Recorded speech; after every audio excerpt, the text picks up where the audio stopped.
12월 24일 오늘 하나님의 말씀은 베드로전서 5장 말씀입니다. 8절로 11절 말씀. 근신하라 깨어라 너희 대적 마귀가 우는 사자같이 두루다니며 삼킬 자를 찾나니 너희는 믿음을 굳건하게 하여 그를 대적하라. 이는 세상에 있는 너희 형제들도 동일한 고난을 당하는 줄을 알미라. 모든 은혜의 하나님 곧 그리스도 안에서 너희를 부르사 자기의 영원한 영광에 들어가게 하시니가 잠깐 고난을 당한 너희를 친히 온전하게 하시며 굳건하게 하시며 강하게 하시며 터를 견고하게 하시리라. 본장은 고난 중 지도자들과 성도들의 태도에 대해 말씀하시면서 고난에 직면한 교회 지도자들과 일반 성도들이 지닐 각각의 의무들과 교회 각 구성원들이 외적으로 악한 마귀와의 영적 전투에 대처하는 방법을 제시하고 있습니다. 고난 중에 나타나는 그 사람의 언행을 보시고 주님께서 상급과 벌을 준비하시는 것입니다. 평안할 때는 다 좋아요. 기분이 좋을 때는 다 좋게 받아들여요. 그러나 고난이 올 때 어떠한 태도를 보이느냐를 보시는 것이 하나님께서 테스트하시는 시간이신 것입니다. 신앙도 마찬가지입니다. 핍박과 환난 중에도 타협하지 않고 굴하지 않고 끝까지 하나님께 정절을 지키는 자가 있고 평안할 때도 타협하고 굴복하는 자들이 있어요. 그 예로 지금은 평안하고 풍요로운 시대임에도 불구하고 평화를 사랑해야 하기에 종교 간의 다툼을 없애야 한다고 세계의 모든 종교가 평화로워야 한다고 종교 통합을 하여 우리나라 대부분의 교단들이 WEA, WCC, NCCK 등 배교 집단에 가입을 하게 된 거죠. 이러한 배교를 한 종교 지도자들은 환난도 아니고 핍박도 없는데도 서로 좋은 게 좋은 것이라며 어느 종교든 끝까지 올라가면 한 분 하나님께로 다 똑같이 도달하는 것이라면서 하나님이나 알라나 그 이름의 원뜻은 하나라고 하면서 그렇게 가르치고 있는 것이 하나님은 성삼위이시고 알라는 단일 신인 폭력의 신인 사탄인데 어떻게 같다고 생각하는지 어떤 종교든 믿기만 하면 구원을 받는다고 하는데 이러한 거짓말이 믿어진다는 것이 온정신으로는 절대 이해 불가한 일이 현재 만연하고 있어요. 그리스도 안에서 우리를 부르셔서 자기의 영원한 영광에 들어가게 하시니가 잠깐 고난을 당하게 하시고 이기게 하시고 친히 온전케 하시고 굳건하게 하시고 강하게 하시고 흔들림 없도록 터를 견고케 하신다는 약속을 하셨습니다. 그렇게 말씀하신 분이신 하나님 곧 그리스도께서 근신하고 깨어 우리를 대적하는 마귀가 우는 사자같이 틈을 찾아 삼키려고 하고 있으니 그리스도 안에 붙어있어 믿음을 흔들리지 않도록 견고케 하여 마귀를 대적하라고 하시는 거예요. 세상에서 살면서 하나님만을 섬기며 경배하는 하나님의 백성들도 동일한 고난을 당하고 있음을 알게 된다는 것이죠. 지난 코감기 팬데믹은 잊혀질 정도로 엄청난 재앙의 쓰나미가 우리를 덮치게 될 것을 현재 완전히 드러내놓고 이를 벌이고 있는 세계 정부의 본색을 보면서 우리는 그들의 정체를 알게 되었죠. 이제 곧 닥칠 고난을 겪어야 하는 성도들은 이쪽이냐 저쪽이냐의 태도를 확실히 해야 합니다. 곧 어느 편인지를 반드시 표현할 수밖에 없는 일들을 원치 않아도 만나게 될 수밖에 없는 것이에요.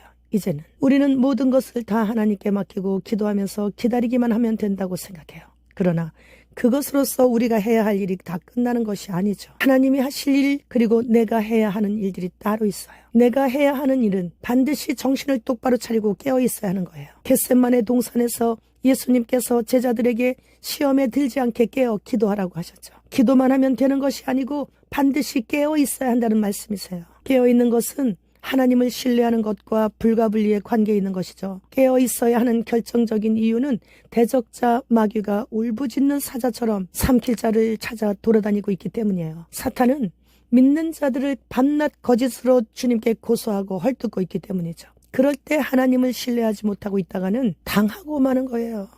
사탄은 성도들을 넘어뜨리기 위해 위협하며 잔인한 행동도 서슴지 않고 자행하고 있기에 항상 어린 양의 피와 하나님의 말씀으로 굳게 서 있어야 승리하는 것이에요. 믿음으로 굳건하게 하여 그를 대적하라고 하신 말씀은 하나님을 신뢰하게 될 때 믿음의 반석 위에 설 수 있게 되는데 마귀를 대적한다는 것은 고난을 당하는 시기를 말하는 것이에요. 고난을 당할 때 비굴하게 되고 악과 타협하게 되는 것은 신사참배를 강요할 때 신사참배하고 예배당에 모여 예배드릴 수 있다는 조건을 수락하는 거예요. 예배드리는 것이 목적이기 때문에 교회가 없어지는 것을 막기 위한 어쩔 수 없는 선택이었다는 변명이 먹히기 때문이죠. 이 모든 것이 다 하나님을 신뢰하지 않고 인본주의 사상을 더욱 신뢰한 결과입니다.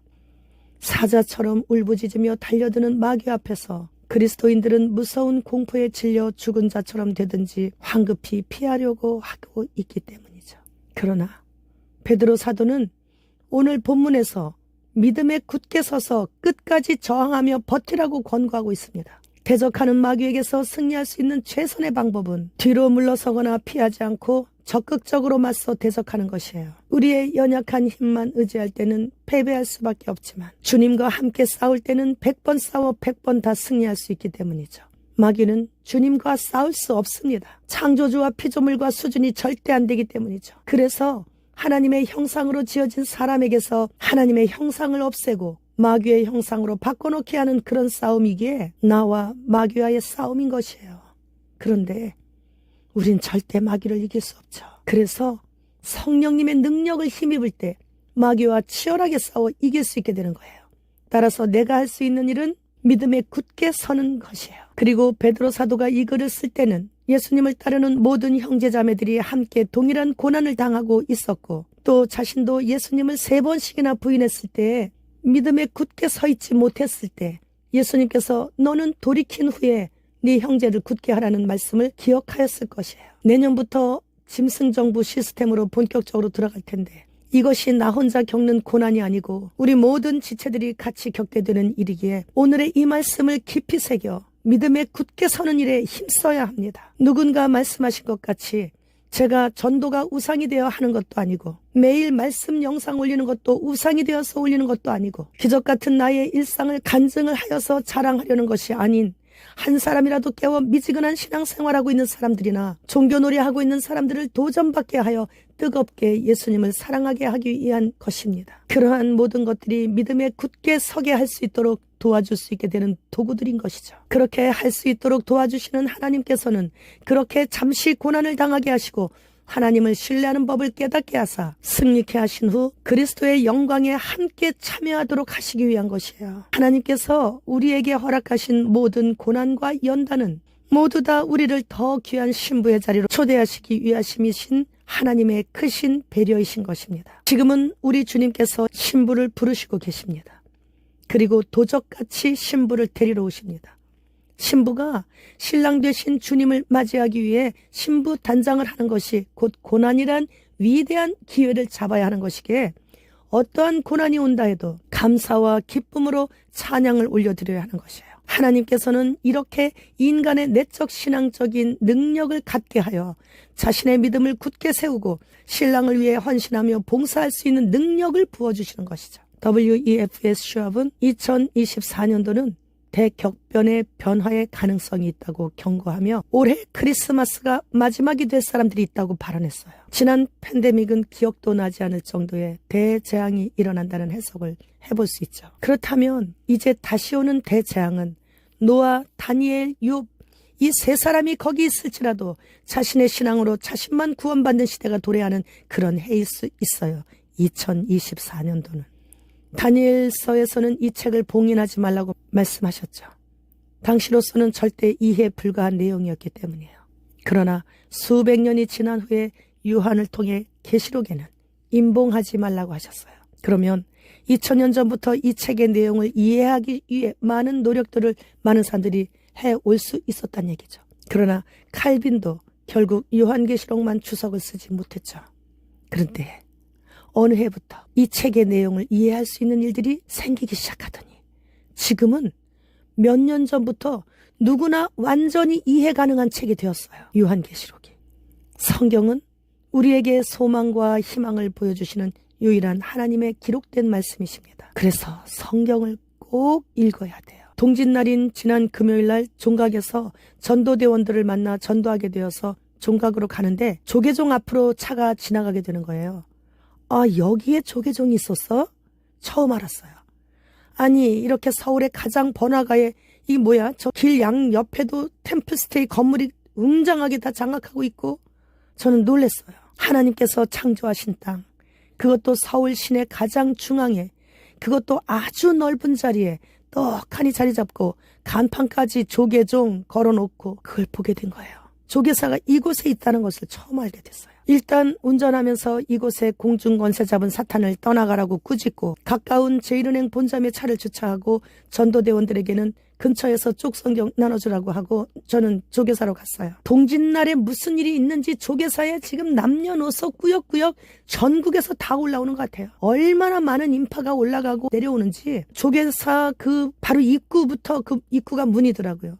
거기부터 계속 절을 하고 들어가는 거예요. 그래서 바로 그 문 앞에서 외치기 시작했죠. 여러분, 성경에서 창조주께서 말도 못하는 석상인 불상에게 절을 하는 자는 평생 슬픈 일을 많이 보게 되고 펄펄 끓는 지옥불에 던지신다고 하니까 제발 부탁이니 절하지 마세요. 회개하고 예수님의 피공로로 죄사함 받으세요. 죽어서 다시 살아나지도 못한 일개의 인간이었던 부처가 여러분에게 무엇을 해줄 수 있습니까? 제발 부탁이니 절하지 좀 마세요. 창조주이신 예수 그리스도께 더 이상 죄를 짓지 마세요. 회개하라. 지옥문이 열렸느니라. 여기 와보니까 지옥문이 열렸네. 다 죽은 시체들이구나. 전부 다 죽었어. 살아나세요. 예수님께 회개하기만 하면 살아납니다. 마지막 경고합니다. 우상에게 절하지 마세요. 소리 지르고 있었더니 오고 가는 사람들이 한마디씩 다 욕을 하고 눈을 흘키고, 그래서 그분들을 쳐다보면서 그랬어요. 절하지 말래니까. 우상에게 절한 죄 한 가지로 지옥불에 떨어진다고 몇 번을 얘기해야 알아듣겠어요. 제발 절하지 마세요. 하나님이 싫어하시는 우상숭배 이제 좀 그만 그치세요. 지금 때가 어느 때인데 예수님이 지금 바로 눈앞에까지 오셨는데 아직도 이렇게 우상한테 절하고 있어요. 근데 거기서 이제 조계사에서 스님 한 분이 나오시는 거예요. 그래서 그 스님을 바라보면서 모르고 지은 죄니까 용서해 주셔요. 하나님께서 회개하세요. 돌이키면 용서해 주시는 창조주께로 돌아오라. 지금이라도 늦지 않았으니까 회개하고 돌아오세요. 예수 그리스도만이 하나님이십니다. 그랬더니 눈도 안 마주치고 신호등이 파란색으로 바뀌니까 얼른 그냥 건너가시는 거예요. 그 건너편에 템플스테이가 있더라고. 거기를 이 조계종에서 다 샀나 봐, 땅을. 또 비구니 한 분도 만났어요. 그래서 그분을 쳐다보면서 그 옆에 서가지고 창조주이신 예수 그리스도만이 구원자세요. 어서 그곳에서 떠나세요. 그랬더니 그저 밑에만 쳐다보고 있어요. 그러다가 신호가 떨어지니까 또 건너가더라고. 전 그 뒷모습을 보면서 그의 영혼이 살려달라고 울고 있는 것 같아요. 얼마나 마음이 아픈지. 그렇게 한 20여 번을 외치고 조계사 앞에서 계속 그러고 있는데 왠지 느낌에 경찰차가 이때쯤 올 것 같아요. 그래서 이제 그 군중 속으로 이렇게 몸을 숨겼죠. 역시 바로 경찰차가 오는 거예요. 신고받고 오는 거죠. 그리고 조계종 앞에서 떠나지를 않아요. 그리고 저를 찾는 거예요. 근데 뭐 그때는 점심시간이기 때문에 종각에 거기 아니라도 사람들이 뭐 넘쳐나요. 그런데 그때 마침 그 불교 우상 물품 파는 그 상점에서 어떤 분이 나오시는 거예요. 그래서 그분을 쳐다보고 그랬어요. 앞으로 이런 더러운 곳에 다시는 드나들지 마세요. 지금 지옥을 예약하고 나오는 겁니다. 아세요? 그랬더니 막 눈이 올라가고 욕을 하고.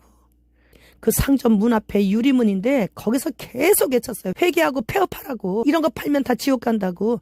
막 그랬더니 그 상점 주인들이 갑자기 크게 불경을 틀어놓는 거예요. 지금까지 수많은 곳에서 외쳤지만 조계사 장날인 동짓날에 최고로 많은 사람들에게 핍박 많이 받았지만 최고로 가슴 벅차게 외친 날이었습니다. 그러면서 무슨 생각이 드냐면 이제 곧 주님께서 오시는구나.